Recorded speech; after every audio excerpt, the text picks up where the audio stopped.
विनंती करतो।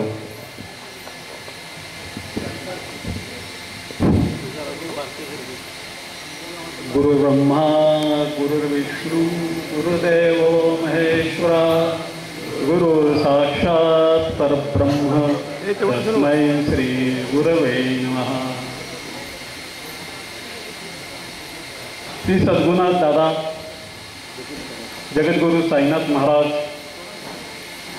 दिव्य पुण्य विभूती यांना वंदन करून, तसेच आपण सेवक सेविका गुरुबंधू भगिनी यांना वंदन करतो, शिक्षकांना वंदन करतो। आणि मी प्रास्ताविकाबद्दल थोडक्यात सांगणार आहे। तर हा जो परिसर आहे इथं आपलं दुसरं साधना संमेलन होत आहे। एक साधना संमेलन 5 वर्षापूर्वी या ठिकाणी झालेलं होतं, सेवक साधना संमेलन। हे जे आजचं सेमिनार आहे 18 आणि 19 मे, हे दुसरं साधना संमेलन आहे। ही जी भूमी आहे औदुंबरची, ही भूमी श्री सद्गुरुनाथ दादांच्या पदस्पर्शाने पावन झालेली आहे। तुम्हाला माहिती आहे दादा हे दत्ताचे अवतार, त्यांनी या ठिकाणी 2.5 वर्ष राहून सिद्धता केली आणि त्यानंतर भक्तांचे विमोचन करून त्यांना दीक्षा देऊन सक्षम केलं व कार्याची जबाबदारी या सेवकांच्यावरती त्यांनी सोपवलेली आहे। ज्यावेळी दादा जे आपली कारण दीक्षा दिली त्यावेळी दादा काही उपस्थित नव्हते, देहरूपाने नव्हते, पण आत्मारूपाने उपस्थित होते। त्यावेळी दीपदादांनी प्रार्थना दिली होती आम्हाला। त्या प्रार्थनेमध्ये दादांनी असं म्हटलेलं आहे शेवटी की मी तुम्हाला सर्व काही दिलेलं आहे, तुमच्या इच्छा अपेक्षा पूर्ण केलेल्या आहे, तुमच्या पाठीशी मी सतत उभं राहिलेलो आहे। आता यापुढे महत्त्वाचं आहे बघा, सांगितलं काय ते अतिशय महत्त्वाचं की तुम्ही माझ्या पाठीशी उभे राहा। याचा अर्थ काय, हे जे दादांनी कार्य स्थापन केलेलं आहे ते वृद्धिंगत केलं पाहिजे आणि आपणासारखे करीती तात्काळ, त्याप्रमाणे दादांनी जे प्राप्त केलं ते सर्व भक्तभाविक सेवकांना दिलेलं आहे। त्या सेवकांनी आता त्यांची जबाबदारी अशी आहे, त्यांच्याप्रमाणे इतर जे आता गुरुमार्गामध्ये येणारे भक्तभाविक आहेत, सेवक आहेत, त्यांना आपल्याप्रमाणे तयार करायचं आहे। तर हे केव्हा होईल, दादांनी सांगितलंय की तुम्ही दादाने दिलेल्या स्केलप्रमाणे जर ओंकार साधना नित्यनेमाने केली तरच तुम्हाला तुमचा दैहिक विकास होईल, आत्मिक विकास होईल, तुमच्या माध्यमातून कार्य होईल। तर आपण आपली जबाबदारी ओळखून यापुढे आपले आचार विचार उच्चार आहार हे ठेवलं पाहिजे। कारण दादांनी कुठेही बंधन घातलं नाही, अमुक खाऊ नका तमुक खावा, तरी परंतु जर तुमचा दैहिक विकास व्हावा असे तुम्हाला मनापासून वाटत असेल तर आहारावरती नियंत्रण ठेवलं पाहिजे। हे अतिशय महत्त्वाचं आहे। तर दादा ज्यावेळी औदुंबरला होते, काही भक्तांनी मला काय सांगितलं की दादा कधी होते इथे, किती वर्ष होते, काय केलं त्यांनी इथे, त्याबद्दल थोडक्यात विवेचन करा। तर दादा श्रावण प्रतिपदा 1952 साली या ठिकाणी औदुंबरला बाबांच्या आज्ञेनं उपस्थित राहिले होते आणि त्यांनी 2.5 वर्ष सेवा केली. पण सुरुवातीच्या काळामध्ये काय व्हायचं,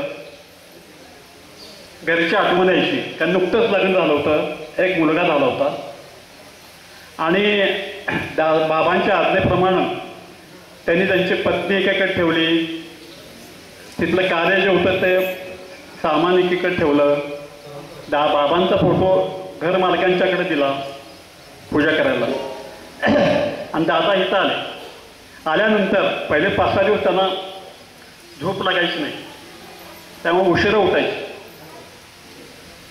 श्रावण प्रतिपदा ते पंचमी, श्रावण पंचमी नागपंचमी असते, त्या दिवशी दादांना त्या ओरीमध्ये, तुम्ही आता दर्शन घ्याल, त्या ओरीमध्ये शेषाचं दर्शन झालं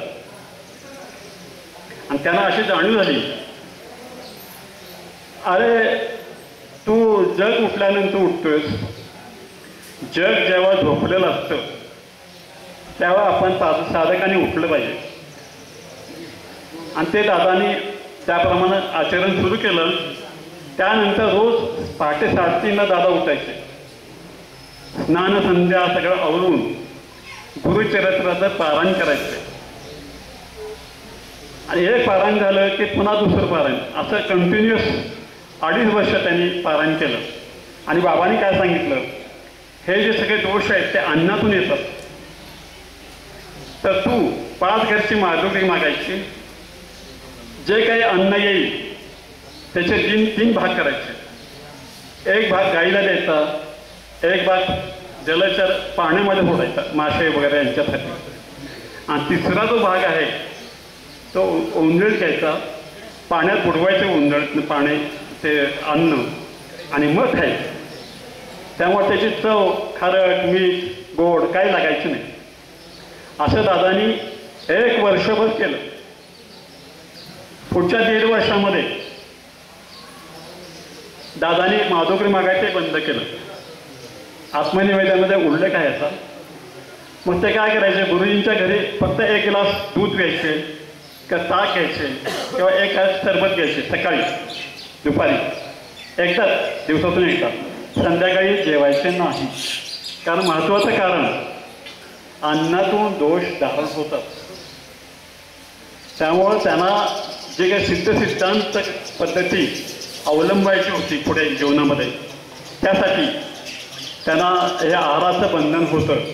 त्याप्रमाणे त्यांनी तंतोतंत पाळलं आणि या ठिकाणी निराकरण आणि निवारण ह्या दोन्ही गोष्टी सिद्ध केल्या दादांनी. आणि हे करत असताना त्यांना एक दिवशी रात्री हाजीबाबांचा स्वप्नातही आले. ते 5 समाध्या दिसल्या आणि ते म्हणले, मी हाजी बलंगगडावरती राहतो. हाजीबाबा स्वतः आले होते. ते म्हणले, मी तुला एक उद्या मुलाखत घेईन. मुलाखत हा शब्द दादानी पहिल्यांदा ऐकला. आपण आता मुलाखत शिक्षकांच्या म्हणतो, तर मुलाखत हा शब्द बाबांच्याकडून त्यांना ऐकायला मिळाला. त्याप्रमाणे बाबांनी मुलाखत घेतली. त्यानंतर साईबाबांच्या आज्ञेनं दादानी सिद्धांत पद्धती, म्हणजे निवारण जे आहे, वंशविमोचन, ऋणमोचन, कर्मविमोचन, हे जे विमोचन आहे ती सगळी या ठिकाणी सिद्ध केली आणि मग पुण्याला कार्य सुरू केलं. तर एक लक्षात ठेवा की आपल्याला दादांचं अनुकरण केलं पाहिजे असं काही नाही, पण निदान आहार.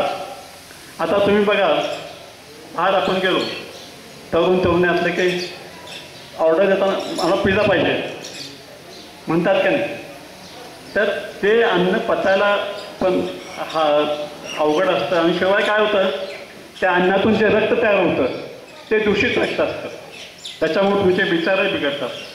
नॉनव्हेज, त्याच्यामुळं तो तुमच्या अन्नातून जे काही रक्त तयार होतं त्यातून तुमचे विचार, बुद्धी काम करायला लागते. तर तुम्हाला जर हे कार्याची जबाबदारी दादानी तुमच्या सोपवलेली आहे ती पार पाडायची असेल तर आहारावरती 100% नियंत्रण ठेवलं पाहिजे. आणि हे जे साधना संमेलन घेण्याचा उद्देश असा आहे की हे तरुण वर्ग जे आहेत, आता तरुण मुलं आहेत किंवा नवीन येणारी पिढी आहे, त्यांना या कार्याची जबाबदारी सोपवायची आहे. त्यांना सेवकावस्था म्हणजे काय, सेवकाचे कर्तव्य काय, सेवकाच्या जबाबदाऱ्या काय हे कळावं, हा विषय ह्या साधना संमेलनामध्ये आहे.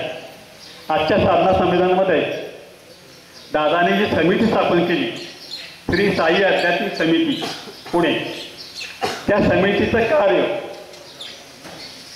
दादांचं कार्य काय, त्यानंतर गुरुमार्गातल्या दीक्षा, दादांनी आपल्याला प्रतिमा दिल्या त्या प्रतिमांचं महत्त्व,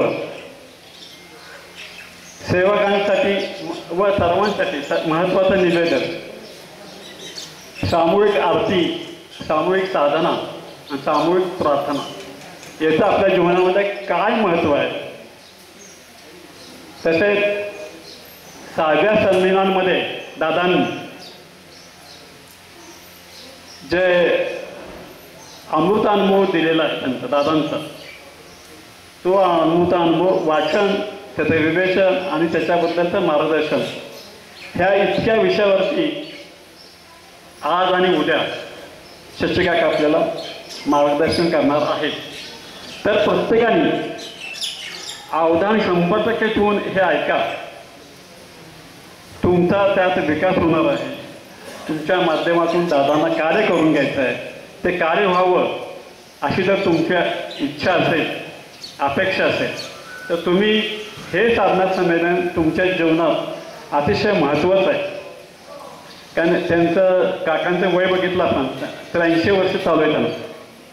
या वयात इथं उपस्थित राहायचं, त्या नोट्स काढायचं, नंतर इथं तुम्हाला 9 तास मार्गदर्शन करायचं, हे आता वयामानानं खरं अवघड होत चाललं. तर ह्याच्यानंतर ते येतील यावे अशी मी प्रार्थना करतो. पण आपण हे जे साधना संमेलन आहे ते अतिशय महत्त्वाचं आहे हे समजून संपन्न संमेलनामध्ये काया वाचा मन एक करून हे ऐका आणि त्याप्रमाणे नुसतं ऐकायचं ह्या कारणाने सोडायचं असं करू नका. ते अंगी बाणा, सेवक धर्म ही सत्वर दाना, गुरु कार्य हे अंगी बाणा असं म्हटलेलं आहे आरतीमध्ये. त्याप्रमाणे आपल्या माध्यमातून थोडं कार्य व्हायला पाहिजे. आता शशिकाकांनी सुद्धा त्यांची जबाबदारी, त्यांचे जावई आहेत आणि विश्वासराव आणि अनेक सेवक आहेत त्यांच्या सोपवलेले आहेत. त्याचप्रमाणे मी सुद्धा प्रयत्न केला आहे की माझी जबाबदारी आहे ती कामकाजाची आमचे डॉक्टर खराडे आहेत, घोरपडे सर, प्रवीण यांच्या सोपवलेले आहेत. नंतर रोजचे पूजेचं सुद्धा गणित दाखवून दिले, त्याप्रमाणे सगळं कार्य व्यवस्थित चालू आहे. आपल्या याची ते ही याची डोळा आपल्याला बघायला मिळतं की हे कार्य पुढे व्यवस्थित चालेल याची आम्हाला खात्री आहे. कारण आपण काहीच करत नाही, दादाबाबाच करून घेतात आपल्याकडून. फक्त तुमची भूमिका काय आहे की तुम्ही तत्पर पाहिजे. तुम्ही सकाळी लवकर उठलं पाहिजे, व्यायाम केला पाहिजे शरीर चांगलं राहण्यासाठी, नंतर मिताहार घेतला पाहिजे, तर तुमचे शरीर प्रकृती चांगली राहील आणि तुमच्या माध्यमातून दादाबाबांना कार्य करता येईल. कार्य आपण कुणीही करत नाही, ते करून घेतात आपल्याकडून. You are chosen for his work. तुम्ही भाग्यवान आहात की तुम्हाला ह्या कार्यामध्ये तुमची निवड झाली, हे किती भाग्याचं लक्षण आहे. तर तुम्ही हे सतत मनात तुमच्यात जाणून ठेवा की आपल्या माध्यमातून दादा कार्य करतात, तर आपलं शरीर कसं पाहिजे, आपल्या हृदयामध्ये दादा बसले, ही भावना सतत जागृत ठेवा. आणि हे कार्य आपल्याला करायचं आहे, तर याप्रमाणे आपण कार्य पुढे चालू ठेवावं. आजचा जो दिवस आहे तो अतिशय महत्त्वाचा आहे, आजचा आणि उद्याचा. तर आज दुपारी जेवायला जेव्हा आपलं सुट्टी होईल 1:30 वाजता, 1:30 ते 2पर्यंत जेवण होतं साधारणपणे. तर ज्यांना काही जायचं असेल पुरीमध्ये ते 2 ते 2:30पर्यंत जाऊन यायला काय हरकत नाही. आणि परत दुसरं सेशन 3ला सुरू होईल, 3:15ला. 5 वाजता चहा होईल. पण तोपर्यंत तुम्ही जे काय दर्शन घेऊन यायला हरकत नाही, दत्ताचं आणि ओरीचं दर्शन, किंवा उद्या सकाळी 5, 5:30 ते 6:30 जायला हरकत नाही, का 7ला परत साधनं सुरू होईल. त्यांना शक्य नसेल त्यांनी दुपारी जे उद्याचा महाप्रसादाचा दिवस आहे ते घेतल्यानंतर 1:30-2 वाजता जाताना तरी दर्शन घेतलं तुम्ही भुवनेश्वरीचं आणि ओरीचं किंवा तुमचं दत्तात्रयाचं, तरी काय हरकत नाही. पण मध्ये कोणीही जायचं नाही. सेमिनार चालू असताना इथून कुणी उठायचं नाही, हे लक्षात ठेवा. का हे अतिशय महत्त्वाचं सेमिनार आहे. तुम्हाला सांगितलं ह्याने जीवाचं दान करून हे सगळं तयार केले, ते आपण ग्रहण केलं पाहिजे. त्याचं ज्ञान आपल्याकडं घेणं हे आपलं काम. त्यासाठी मधून कोणी उठू नका. सकाळी आता दुपारी जेवायच्या सुट्टीतच गेला तर चालेल, पण मध्ये आधी कुणीही जायचं नाही. त्यांना मी सांगितलं लॉक करायचं ते ओरी. त्याच्यानंतर 2:30-3 वाजता 2:30 वाजता उघडतील. 2:30 ते 3, 3:15 पर्यंत दर्शन घ्या, इथे या. 3:30ला दुसरं सेशन चालू होईल. का आपल्याला कसं आहे की आपल्या वेळेतही बसवायचं. कुणीही अपव्यय करून इथं सेमिनार चालले किंवा हॉलमध्ये झोपलं आहे असं करू नका. नंतर आपल्या ज्या भगिनींची सोय केलेली आहे ते ह्या बिल्डिंगमध्ये पहिला आणि दुसरा मजला इथे भगिनी जातील. त्या बिल्डिंगमध्ये नवीन बिल्डिंग आहे, त्याच्यामध्ये दुसरा आणि तिसरा मजला आहे. दुसरा मजला आहे तो कराड केंद्र, उपकेंद्र आणि त्याच्यावरचा जो मजला आहे तो विजापूर केंद्रासाठी दिलेला आहे. तर सर्वांनी पाण्याचा वापर हा कटाक्षानं योग्य प्रकारे करावा. कोणीही कपडे देऊन बसू नका, लक्षात घ्या. कारण आपल्याला काय सगळी पाण्याची किती टंचन चालली तुम्हाला माहीत आहे. तर ह्यांच्या व्यवस्थापकांनी सांगितलं आहे त्याप्रमाणे पाणी वापरताना काळजी घ्या आणि सर्वांनी शिस्तीत राहा. शिस्त कोणी मोडू नका. दादांना शिस्त अतिशय प्रिय होती. सर्वांनी शिस्तीत राहा आणि हे ज्ञान मिळवा. तर मी असं म्हणेन की आजी सोनी याचा दिन वर्षे अमृताचा गण आहे. तो वर्षानं तुमच्यावर वर्षाव करणार आहे. त्याचा लाभ तुम्ही 100% घ्या, एवढीच माझी कळकळीची विनंती आहे सर्वांना. आणि एवढं बोलून मी माझं प्रास्ताविक पूर्ण करतो. धन्यवाद. धन्यवाद काका.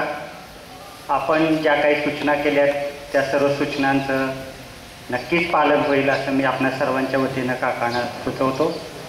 आणि जे गुरुबंधू आणि भगिनी आत्ता उपस्थित झालेले आहेत आणि ज्यांनी आपले बॅचेस घेतलेले नाहीत त्यांनी कृपया विजय कोळी तासगाव केंद्राचा सेवक आहे त्याच्याशी संपर्क साधून आपले नावं द्या आणि